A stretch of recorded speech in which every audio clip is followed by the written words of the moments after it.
morning and was given a reasonable amount of time to gather their stuff and leave. Once the complainant confirmed with the defendant that his stuff had been secured, the complainant locked the unit. The complainant stated the defendant still came back and kicked down the front door and entered inside to grab items. The damage was This one isn't 600. simple. An eviction, an alleged trespass, a false name, and an out-of-county warrant all collide on the same day. The complainant says the defendant had time to remove belongings, the unit was locked, and then the front door was kicked in, $650 in damage. The defendant claims he was at the corner store, helping his cousin move, and that the cousin kicked the door. Officers find a writ of possession and a trespass warning on the door. Then AFIS confirms the defendant's real identity and flags a failure to appear on an aggravated assault with a deadly weapon. The judge's tone? Zero nonsense. Buckle up. Legal mechanics, contradictions, and high-stakes probation talk are coming fast. Ready for hot takes? The damage was $650. The defendant stated that he was at the corner store near the apartment and that he was not in the unit, nor did he kick down the front door. The defendant stated that he was there to help with his cousin and did not do anything wrong. The officer observed a writ of possession taped to the door, stating on February 24, 2025, the tenant was served and a trespass warning was attached to it. The defendant gave the law enforcement officer a false name, Latravius Bell, date of birth, March 26, 2000.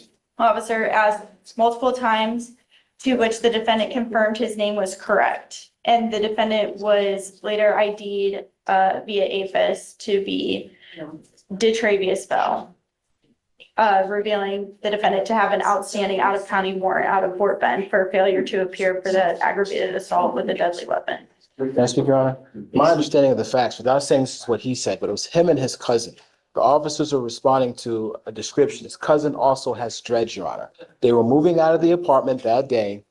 He took a break to go to the store to go get an iced tea. And his cousin found out that they had locked the door on him or whatever. And his cousin is the one who kicked the door in. But they both have dreads. He was coming back to the location. If you notice, he wasn't at the location when they detained him. He was coming back to the location. They stopped him and asked him his name. And because he had this out-of-county issue in Fort Bend County, he gave a different name because he wasn't sure why they were stopping him. But he wasn't there. He's totally caught off surprise with all of this. And it's of note that he was residing with his cousin and they'd just been evicted that morning. So they were moving their stuff out. So the conversation reads as if, or the DIMS reads as if it was all with him. It's not reading that it was with two different people. Can you run the NCIC? My concern is that he has an open aggravated assault with a deadly weapon. Is he on probation? Or is it just an open case? He's on probation and it was an open warrant for failure to appear. Which is why we're You realize that you're on probation for an extremely serious case that could land you in prison for like 20 years. Do you realize this? No, I don't think you do. You can go to prison for a very long time. And it's a 3G offense, meaning that whatever you get sentenced to, you have to do half the time before you're even eligible for parole. So if they sentence you to 12 years, you have to do 6 until you're even eligible for parole. Do you understand? You must live like you have a freaking halo over your head because you've now picked up these 2 cases. Well, I don't even know if you're on probation, but if you are, and now you've picked up these 2 cases. Fort Bend isn't like Harris County. Brazoria isn't like Harris County. Brazos isn't like Harris County. They are a lot tough. Do you get my drift? What are you doing with yourself now? I currently had a job. I lost a job when I went to jail, but I'm trying to get back to strict will. People who have too much time on their hands become self-destructive. Mr. Bell, I don't want you smoking anything. I don't want you using alcohol. And I'm going to test you to make sure that you're not. Do you understand? And I want you back here in 2 weeks to show me what you are doing with your life. Either a job or actively enrolled in school. And if you're not doing anything, it's really not going to go well for you. Those are probably conditions that are on your felony probation as it is. Do you understand? So I'm going to ensure that you're not going to fall through the cracks. Get my drift? So you either do it the right way or you're going to end up with me. Okay, got it. You're perfect. I'm going to put a GPS monitor on you so I know where you are and you're not to go out in the middle of the night. Do you understand? And I want you back here in 2 weeks to show me what you have done. I want to see like 25 applications, or you must be actively enrolled in school. Do you understand? Okay, got it. Thanks, Doug. Judge, 10. Yeah. After 6 or 7. Do 10 to 6.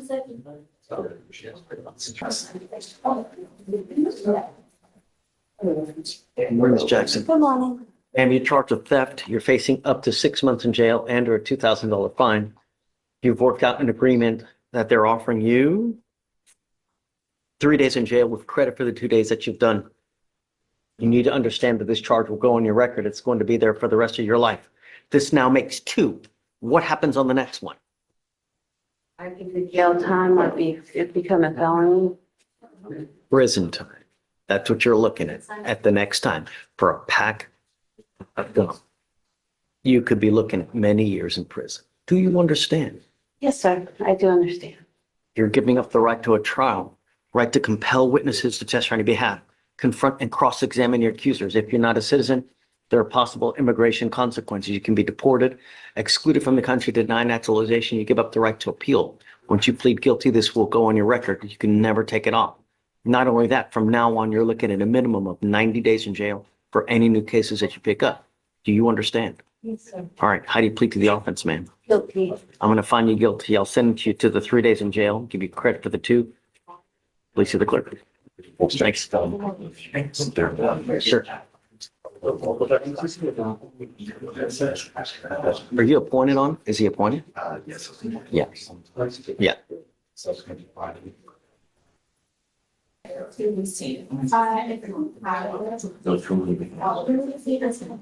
Jones, what time does court start?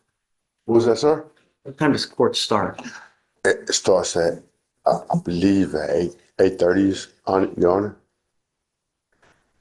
I deal with the mental MH Try Mara. to get here on time. I will. Not only that, this is now your second PR bond. Yes, sir. I You understand. fail to appear one more time, it's not going to go well for you. Do you understand? We don't continue to give PR bond after PR bond after PR bond after PR bond. We don't do that. Absolutely. Okay. You're charged with theft, Yes, sir. facing up to a year in jail and or a $4,000 fine. We're going to do probable cause. You have the right to remain silent. Anything you say can or will be used against you. You have the right to have an attorney present. If you cannot afford one will be appointed to you, sir. Absolutely. On February 11th, 2025, at approximately 4:48 p.m., an officer met with the complainant, who is the supervisor for a roofing company. The complainant stated the defendant is a friend and had been working with the company for about a week. The complainant stated that on February 11th at 8 a.m., the defendant was supposed to be at a job but never showed. The complainant called the defendant, and the defendant stated he was at the hospital but would not give the complainant the location of where he was at currently. The defendant eventually met up with the complainant to give him the keys to the company vehicle, and the defendant's employment was terminated. The complainant pulled over and did an inventory search of the vehicle and noticed tools and equipment went missing. The complainant called the defendant and asked where the tools and equipment were, and the defendant stated he removed them so his girlfriend would not take them. The complainant called the defendant multiple times to get the tools, but the defendant blocked his calls and did not answer. The total value stolen was $2,000. The complainant stated 6 hours passed attempting to contact the Two legal defendant. anchors matter here. First, writ of possession plus trespass warning. Once an eviction is lawfully executed, any unauthorized reentry is viewed through a trespass lens. Second, giving a false name isn't just nerves. It risks a failure to identify charge. When AFIS confirms identity and reveals a Fort Bend FTA on aggravated assault with a deadly weapon, the risk profile spikes. The judge's 3G offense reminder is critical. For these, Texas requires serving at least half the sentence before parole eligibility, e.g., A 12-year sentence means a minimum of 6 served. Add GPS monitoring, a no substances condition, a 2-week return, and 25 job applications. That's a compliance net designed to force structure. Question: if the cousin kicked the door, how far does liability extend? Presence, participation, or subsequent conduct? Whose narrative feels more cohesive to you? The complainant's or the Attempting defense's? to contact the defendant, and the officer tried to contact the defendant, and the defendant did not answer. The officer ran the defendant's information given by the complainant, and the complainant positively identified him by a photograph. Mr. Jones, I'm going to find that there's probable cause to go forward with your case. I'm ordering you as a condition of your bond not to have any contact with the complaining witness in this case and not to be in possession of weapons. Do you understand? I do not, because I don't know who the witness is. What is their name? Person that you were working for at the construction company that gave you the car. What was their name, Honor, please? Tristan Weathers. Tristan Weathers? Well, on my paperwork, it says Tristan Sanders. I don't know who Tristan Sanders is. So Tristan Weathers and Tristan Sanders are two different people. I'll file under bond conditions as Tristan Weathers. I'm not sure. I can look. See if there's already. I was showing the paper. Oh, paperwork. Yes, sir. This is paperwork. Say his name on The it. judge requests it, nothing comes out. It does say Tristan Sanders on the, It says Tristan Weather here on the complaint. oh, okay, yes, and I believe that is his name, but on the bond conditions, it's stated as Tristan Sanders. I don't want you to have contact with this person. Do you understand? Tristan Sanders, Your Honor, or Tristan Weathers? Weathers. It said Tristan Sanders on the thing, so I'm I'm confused. telling you now, I don't want you to have contact with the complaining witness in this case, whoever it may be. No problem. He's on parole for 60 years. I don't even want to go around the guy. Yes, sir. But on the paperwork, it says Tristan Sanders, and they have that property. But my lawyer, Val Zubini, is going to talk to you or talk to you, represent me. It's just so much stuff, and I'm dealing with, I suffer PTSD PTSD, and I'm hyper. So I'm just trying to take in all the emotions. I'm not mad at you, Your Honor. I apologize for being late to court. I was in the Navy, and I've been to the penitentiary. So I duly apologize. Relax. Yes, sir. No one's going to do anything to you here. Yes, sir. The only thing I want is I want my city protected. Yes, And sir. I'm going to do everything in my power to protect it. I want you to understand that. Do not pick up any new cases. Yes, sir. Be nice to everybody that you go around. Absolutely. Because if you're not, it's probably not going to go well. Exercise patience and things will go well for you. Absolutely. It has. Thank you. Do you have the ability to hire a lawyer, or would you like to apply for a court-appointed lawyer? As of right now, you can give me a court appointed, but I'm going to hire Val Zogini. But Val, due to the simple fact, I'm trying to get a protective order. That's why I was late last time, because my fiance. Just don't talk. You have the right to remain silent. Anything you say, they're going to use it against you. So it's best not. That's I'll cool. provide you a lawyer today. It's true. Tell everything that you want to say to the lawyer, and then they can come and talk to me if they need. Yes, Your Honor. Okay? Just don't miss any court dates Yes, Your Honor. and stay in contact with the lawyer that we give you. I have a question though. So the last time I came, my fiance. You haven't come here. Yeah, It was the first time that you've come here. Correct. I'm incorrect. I came the last time at 12:30 because my ex-fiance had my cell phone. I talked to one of the ladies in the back, and I talked to her. Hold on, Mr. Jones. I don't want you to say anything else. Let me give you a lawyer. This is my second. I don't want you to know this is my second time coming. I came to court. I just came late. It's not a big deal. Yeah, I know. Let me give you a lawyer. Just hang tight for me, be patient, and then we'll find you someone, okay? No problem. Thank you, sir. Don't leave until you sign our bond conditions. I'm not going anywhere, sir. Thanks. This one. Not yet. We need them to file. Oh, I already have them. I got them. I talked to you last time. This is what I talked to right here. We just need you to sign a reset real quick. You're good? Yes, Judge. Yeah, please. Come back. We're downstairs. Ms. Fonseca, come up. Yes, I was gonna reset it so I can look at everything. That's all. I don't know about waiving it though. No, that's fine. How old is this case? You know, it's the case that we just had on Mr. Jones. Okay.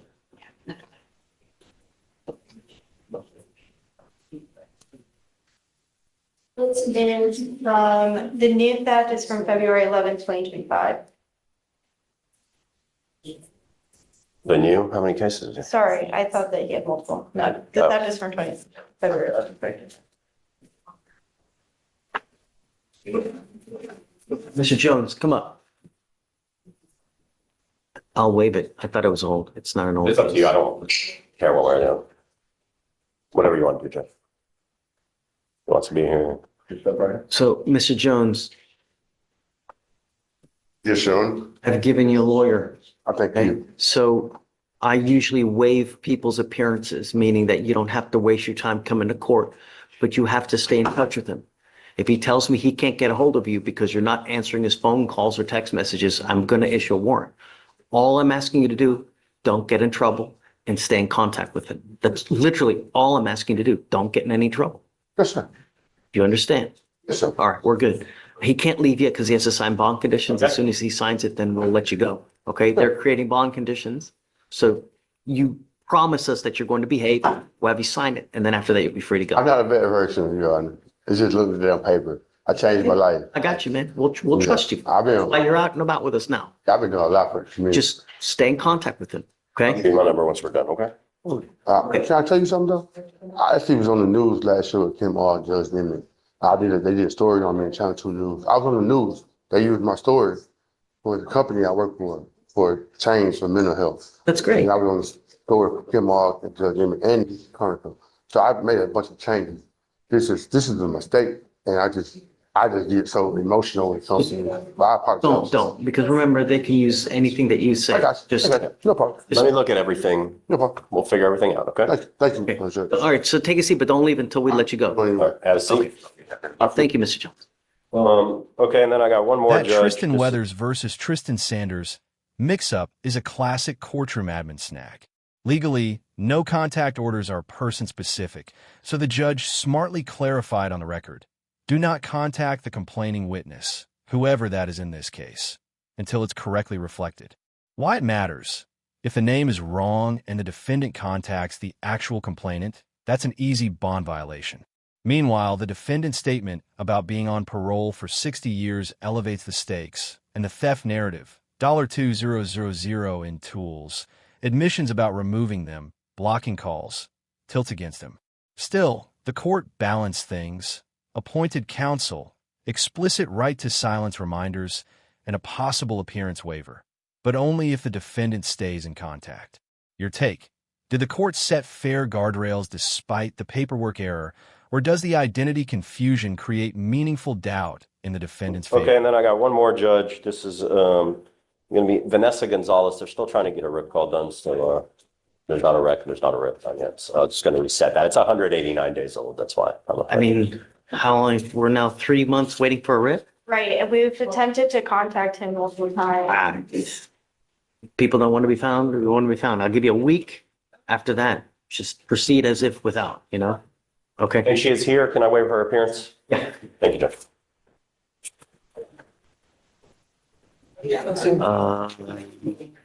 Lori Gooch. Lori, you're up. I'm sorry. Good morning, Ms. Fonseca. Ma'am, you're charged with assault of a family member.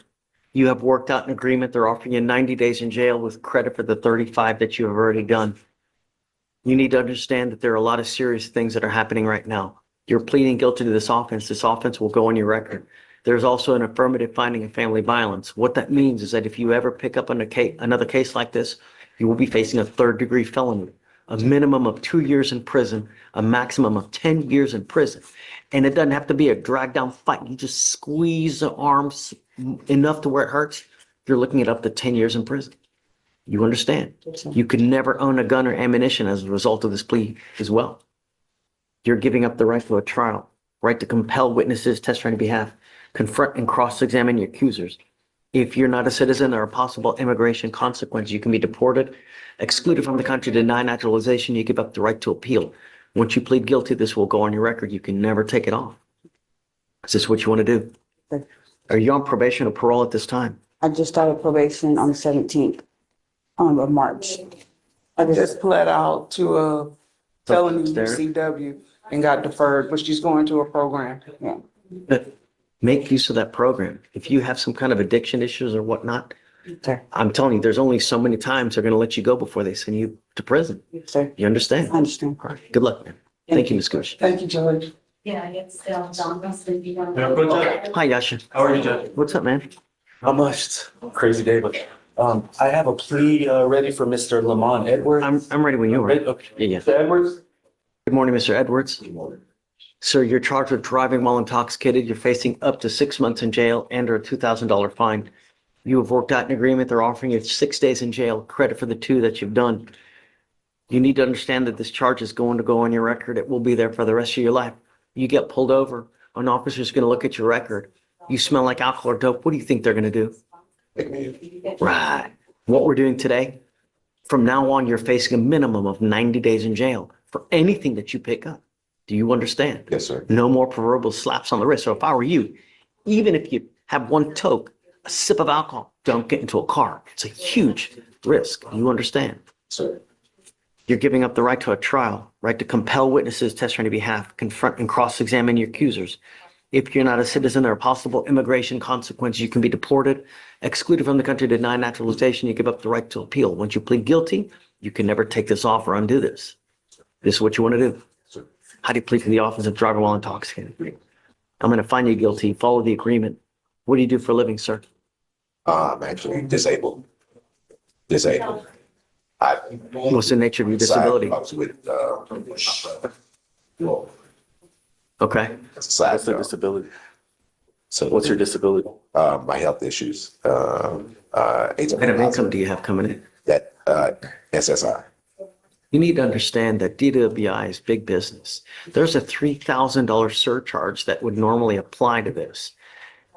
I a lot of times waive it on first offenses because you know what? We all make mistakes. But I'm going to tell you now, if you continue to make mistakes where you endanger my city, a second DWI, it's a $6,000 surcharge. And you don't pay it, you do 1 day in jail for every $100 you owe. So on a $6,000 to $7,000, imagine how much jail time you'll do. Don't pick up another DWI because it's really not going to go well for you. You understand? So All right. Good luck. Oh, I'm going to suspend your license for 90 days. Judge, you had an ALR suspension for 3 months. It just got reinstated on the 16th. Is there any way we could get? Let me see. Does he have any bond violation or anything like that? No, there was no bond. He's behaved good? Edwards. Edwards? No bond violations or anything? No, Judge, not All right. I'll do it for you. Don't pick up another one. I'm telling you, 90-day minimum and a $6,500 surcharge. You understand? Okay, man. Good luck. Thank you, Judge. Thanks. Wait, DPS for residency check? Yeah, let's go. Good morning. Mr. Jose Borrego. Today's docket turned on 3 pillars. 1.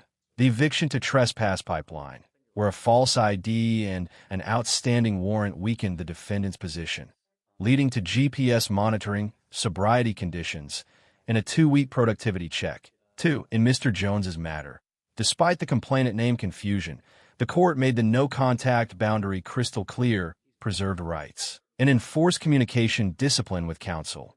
And 3. In the close, the judge rejected a time-served plea against a heavy criminal history, signaling deterrence and public safety priorities, nothing under 180 days. Big picture, admin glitches happen, but literal compliance with bond conditions is a survival skill. If you found this case as shocking as we did, make sure to hit that like button, share your thoughts in the comments, and don't forget to subscribe for more jaw-dropping courtroom breakdowns. Mr. Jose Borrego here. Okay. I'm going to send him for a test now. He got his test this morning. So it's not good for THC. Come up. Come up.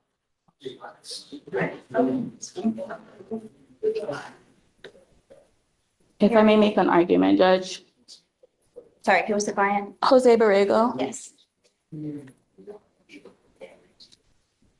He tested positive for THC. He signed bond conditions January 27th. THC can remain in the body for 30 or more days, depending on smoke, depending on how much you smoke, depending on body fat. It's currently been close to 40 days, I think about 40 days since signing the bond conditions. If you can, I'll give you 10 days. 10 days, we'll take it. But must be back here in 10 days to test. If you test positive, you understand me? Okay? Thank you, Send it, Judge. 10 days. Okay. Take a seat for me. So, Ms. Strong must be here in 10 days. Absolutely. He tries to make an excuse that this, that. He'll be here. All right.